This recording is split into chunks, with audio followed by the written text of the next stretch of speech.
Oui, alors moi j'étais musulmane il y a encore 2 mois et demi. Waouh. Et je suis médecin, on m'a annoncé un cancer des ovaires au mois de juin. D'accord, d'accord. Et pendant 3 semaines, un mois, en fait, j'étais très très mal, jusqu'à entendre parler de Jésus. Quoi, j'en avais déjà entendu parler, mais là j'ai été vraiment touchée sur une vidéo comme ça un soir chez moi. Et donc je me suis intéressée à cette personne et en fait j'avais pleuré pendant 3 semaines de tristesse et là je pleurais d'amour. Wow. Et je comprenais pas. Donc j'ai regardé beaucoup de vidéos témoignages sur Jésus et le soir même, c'était le 11 juillet de cette année 2018, Wow. je me suis mise à genoux dans ma chambre pour la première fois de ma vie devant Dieu et j'ai supplié pendant 20 minutes, Jésus, si tu existes vraiment, moi ça me suffit pas d'entendre parler de toi, je veux te voir. Et je veux te voir d'une façon que plus jamais de ma vie je vais douter de toi. Et en fait, pendant 20 minutes, j'ai attendu, j'ai supplié à genoux. Et il s'est rien passé, je suis retournée dans mon lit. Et là, j'ai entendu une voix qui me disait « Retourne-toi ». Et j'ai fait ma rebelle. J'ai dit « Mais il y a rien, il y a un mur blanc derrière moi ». Et j'ai entendu une deuxième fois « Retourne-toi » de façon très forte. Et là, je me suis retournée. Et en fait, au-dessus de mon lit, j'ai fait plusieurs pas de recul parce qu'il y avait la tête de Jésus, en fait. Wow. Et énorme. Et en fait, dans ses yeux, ses yeux sont pas comme les nôtres en fait. Il y a pas un cercle quoi. Il y a tous les univers dans ses yeux. Et en fait, il m'a regardé, il m'a transpercé le cœur. Et en fait, là, j'ai une urgence intérieure Wow. qui, pour une musulmane, est incompréhensible. C'est-à-dire que c'est pas venu de mon mental. Je devais me faire baptiser le plus vite possible. Oh, wow. Donc le lendemain, j'ai cherché partout où me faire baptiser. J'ai regardé des églises sur Internet. J'étais devant des églises, j'étais là postée. C'était le 12 juillet.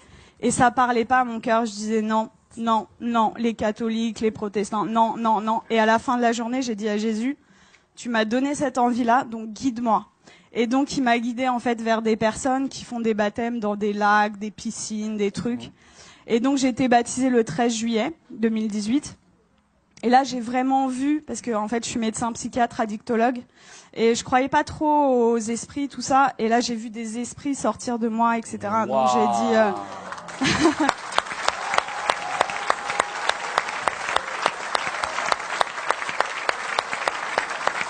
Est-ce que ça vous dérange de venir un peu? Hein? Ça vous dérange de venir? De quoi? Est-ce que vous pouvez venir? C'est possible? Ah oui, je peux. Mais là, c'est...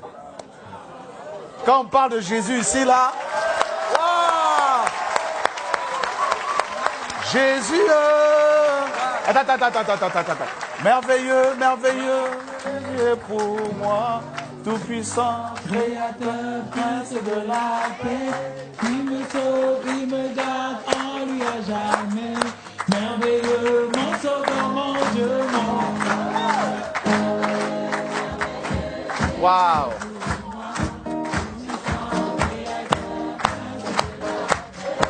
Il me sauve, il me garde en lui à jamais. Merveilleux, merveilleux, Jésus est pour moi, puissant, créateur, prince de la paix. Il me sauve, il me garde en lui à jamais. Merveilleux, Merveilleux, Jésus est pour moi, tout-puissant, créateur, prince de la paix. il me sauve, il me garde en lui à jamais. Merveilleux, mon sauveur, mon Dieu, mon roi. Merveilleux, merveilleux, Jésus est pour moi, tout-puissant, créateur, prince de la paix. Il me sauve, il me garde en lui à jamais. Merveilleux, mon sauveur, mon Dieu, mon roi.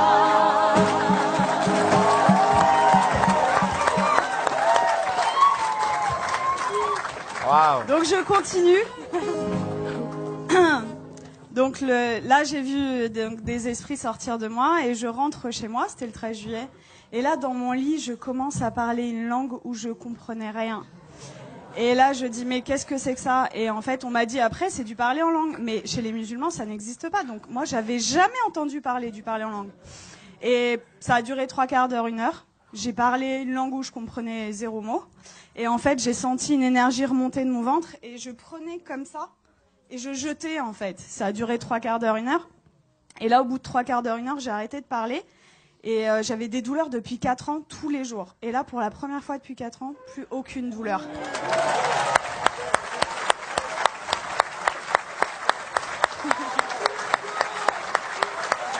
Wow.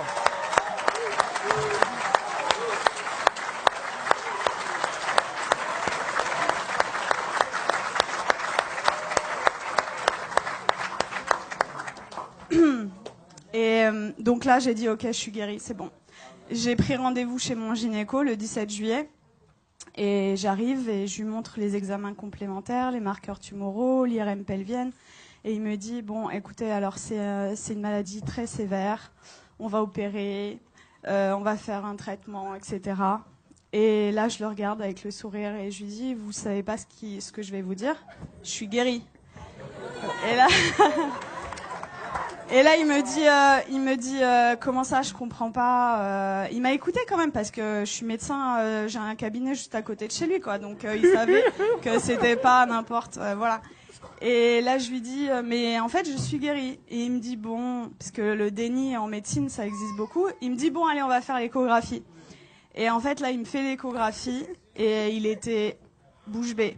Donc, en fait, il passe sur l'ovaire gauche. Là, il me dit au ralenti, ovaire gauche normal.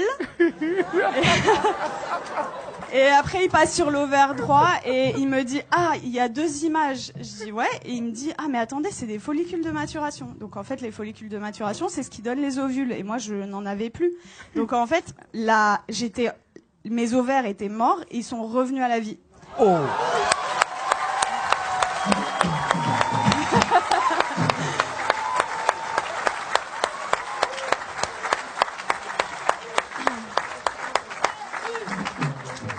Et là, il retire la sonde et il me dit, vous vous rhabillez, vous allez m'expliquer ce qui s'est passé. Et du coup, je lui raconte en gros que j'ai rencontré Jésus 6 jours avant, qu'il m'a guéri et tout. Et il me dit, bon, écoutez-moi bien. Moi, je crois en Dieu, donc je pense que c'est possible. Je suis juive, donc je pense que c'est possible. Mais vous êtes médecin, attention, gardez ça pour vous. Et là, je lui ai dit, j'ai rigolé. Je lui ai dit, c'est impossible. Je lui ai dit, je veux que le monde entier...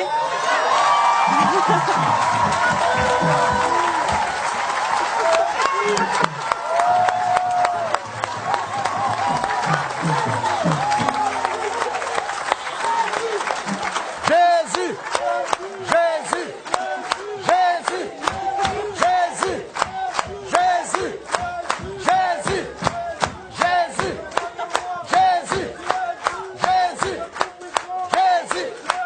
Jésus, Jésus, Jésus, Jésus, Jésus,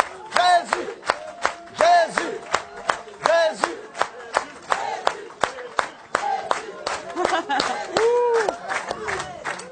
Je lui ai dit, je veux que le monde entier sache que Jésus est vivant. Et il m'a dit, bon, ok. Et il m'a fait mon compte rendu d'échographie, qui était normal. C'était un plaisir pur. Et il me le rend. Et là, il me dit, est-ce que je peux vous faire la bise au lieu de me serrer la main? Je dis, bien sûr. Et il me prend le visage et il me dit que Dieu vous garde. Et en fait, ce que je raconte partout autour de moi, c'est... Tout à l'heure, le frère disait que vous aviez vécu au Cameroun l'acte des apôtres. En fait, c'est ce que je vis tous les jours, quoi. Et c'est-à-dire que je travaillais que en cabinet. Le Seigneur m'a amené à travailler à l'hôpital, aux urgences. Et en fait, je vois des cas psychiatriques sévères. Et ma première garde après mon baptême, les infirmiers, le geste qu'ils ont fait le plus dans la nuit, c'était ça. Ils y croyaient pas, en fait. Il y avait que des miracles. Toute la nuit. Ils ont pas compris.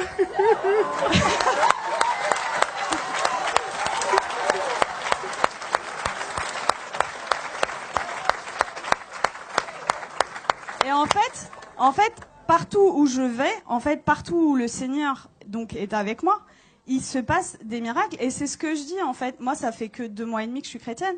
Et je vois les frères et sœurs, ils osent pas parler de Jésus. Ils ont limite honte de lui. Je dis, mais oh! Moi, je vais au salon de coiffure, il y a des coiffeuses qui sont guéries. Je vais à la boulangerie, à la boulangère.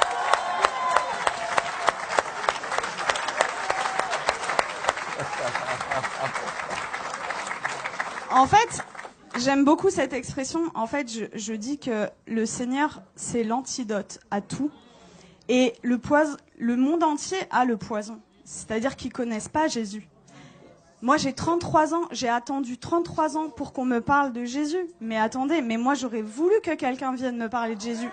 Vienne me dire, mais attends, la solution à tous tes problèmes, ton malheur et tout, c'est Jésus la solution. Mais personne autour de moi. J'avais aucun chrétien autour de moi. Donc, dans ma famille, ils sont tous musulmans et quelques personnes athées. Et en fait, ils comprennent pas du tout ce qui se passe. Mais juste, je voulais vous dire que je vis des miracles tous les jours. Tous les jours, c'est des prodiges de Dieu. Je vais vous raconter juste, il y a quelques jours, ce qui s'est passé, parce que je dois choisir et je peux pas tout vous raconter. Donc, il y a ma famille qui était en Algérie pendant tout l'été. Ils sont rentrés et il y a mon oncle, en fait, il a de l'arthrose sévère au genou. Et je suis arrivée, j'ai raconté ce qui s'était passé cet été, et ils m'ont dit, ouais, c'est bon, t'arrêtes de nous parler de Jésus. Déjà, ils ont été tolérants, ils ont accepté d'écouter. Et là, je vois, en fait, mon oncle, il boite, il a de l'arthrose. Et là, je lui dis, tonton, est-ce que je peux prier pour toi? Il me dit non. Et ma tante, elle lui dit, bah, pourquoi, qu'est-ce que t'as à perdre? On va voir si ce qu'elle dit est vrai. Je dis, ok. Et là, le Seigneur m'a donné le verset, vous savez, où il ressuscite une femme et il fait sortir tout le monde, en fait. Donc, en fait, j'ai pris mon oncle, je l'ai sorti du salon, et j'ai prié pour lui, et en fait, je lui dis, t'as mal à combien? Il me dit, à 7/10. Il boitait. Et donc, je prie le Seigneur, et le Seigneur le guérit. Il me dit, mais j'ai plus mal du tout. Et là, il commence à courir dans toute la maison.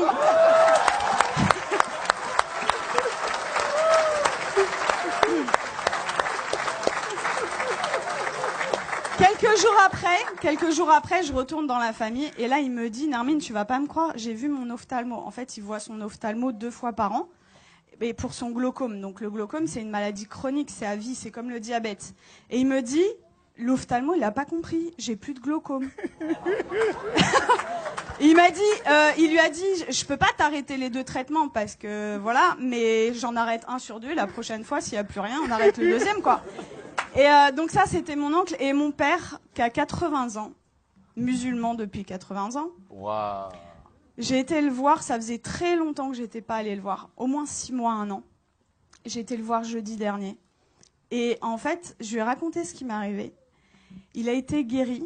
J'ai prié pour lui. Il a été guéri de ses acouphènes, c'est des bourdonnements. Il avait depuis 10 ans, plus d'acouphènes. Il avait mal au dos, il pouvait pas sortir sans ceinture. Plus de ceinture. Je l'ai sorti sans ceinture. Il voyait double, il avait une diplopie. Il voyait double quand il mettait pas ses lunettes. Plus de diplopie. Et là, au bout de 2 heures, il me dit, c'est bon, je me donne à lui.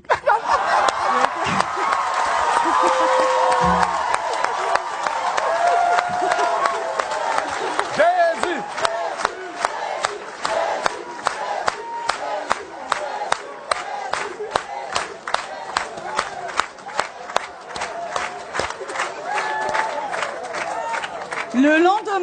Le lendemain, donc c'était vendredi là, non, c'était pas hier, c'était vendredi dernier.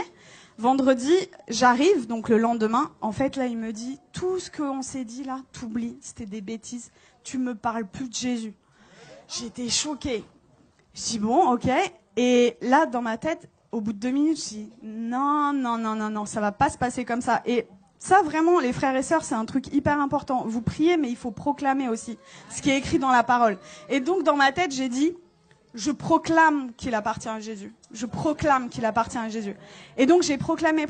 Et là, il me dit, j'ai la tête lourde et tout. Et je dis, j'ai vu l'opportunité. Je dis, je peux prier pour toi? Et il me dit, non, tu m'approches pas. Et donc, en fait, 3 fois d'affilée, en 1 heure, peut-être 3 fois, je lui ai proposé. La 3e fois, il me dit, ça prend combien de temps? Je lui dis 5 secondes. Je dis ok. Il me dit ok. Donc, je mets ma main comme ça, je chasse les esprits au nom de Jésus. Et là, il éternue, mais de façon disproportionnée. Et là, il me regarde et il me dit, c'est parti. Je dis, ah ouais? Et il me dit, tu crois que ça a un rapport avec ta prière? Je dis, bah totalement. Et du coup, on est reparti à parler de Jésus. Je l'ai sorti, on est parti manger ensemble. Ça faisait 20 ans, ça faisait 20 ans qu'on n'était pas sortis ensemble. Et en fait, je lui ai parlé du baptême dans l'après-midi.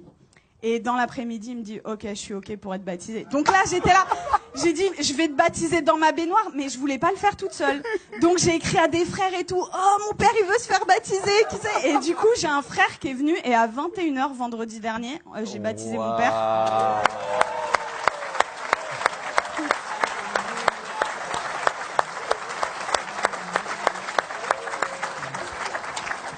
Et voilà, pour vraiment vous dire que rien n'est impossible. Il a 80 ans, il est musulman, jamais. Alors après ma conversion, le Seigneur m'avait donné une vision où je baptisais mon père. Je disais ok Seigneur, mais waouh. Et en fait, ça s'est passé quoi. Donc vraiment, ne perdez pas espoir avec vos familles. Tout est possible. Pour nous, c'est impossible, mais pour le Seigneur, c'est possible. Et voilà, vraiment, votre vie, ça devrait ressembler au lac des apôtres, quoi. Donc vraiment, n'ayez pas honte de parler de Jésus. Qu'est-ce que ça va vous coûter? Vous passez à la boulangerie. Vous savez, moi, je suis dans ma voiture et même sur le périph', j'ai des gens. En fait, je loue le Seigneur. J'ai effacé toutes mes musiques du monde là et j'ai mis des louanges.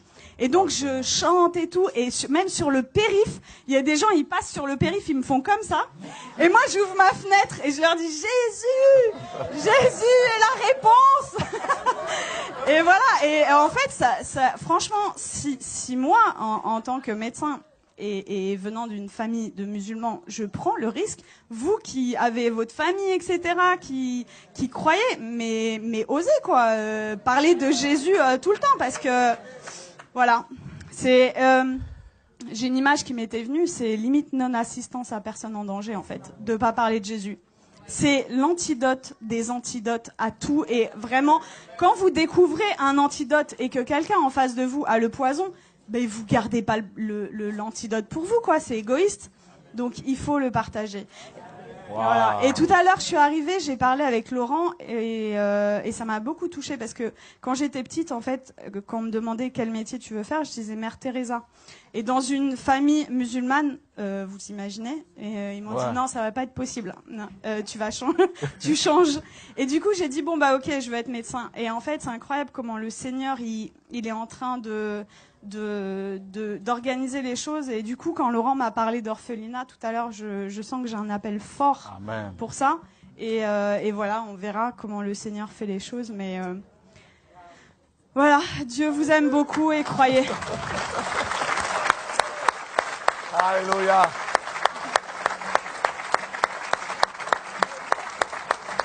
Waouh, gloire à Dieu.